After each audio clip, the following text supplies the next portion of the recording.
you know, in that O'Reilly race, they had that car that flipped, and it looked like it was going in slow motion, and it looked like when it hit so soft. You know, most time when they really hit hard. It was. I've never seen a wreck like that, particularly. You know what I mean? And it was just so much different than most of the wrecks. And like I say, he never really hit anything hard, but it just kept rolling, and it was pretty interesting to watch it, that's for sure. And I know being inside, him thinking that thing's going to settle down, it kept going. In that case, like these cars are, I mean, they had talked to him and knew he was okay, I'm sure, why they stood back and everything.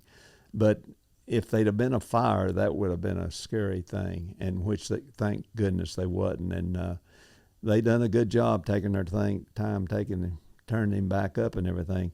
But he wasn't able to get out of that car, even though he wasn't hurt, just because it was laying on its roof. And about like you ended up at Darlington in 1970, we drug you out.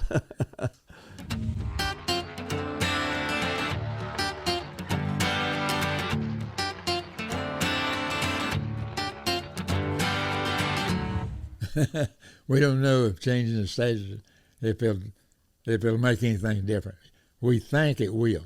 We think that when they had those long stages, everybody just got in line and just, slowed down 2 seconds, and nobody tried to pass anybody. I think it's going to be a little bit different, because even after they run the long run and stuff, you still got 2 shorter segments. So if you get behind in that particular race, part of the race, you're going to be able to make up the difference later on.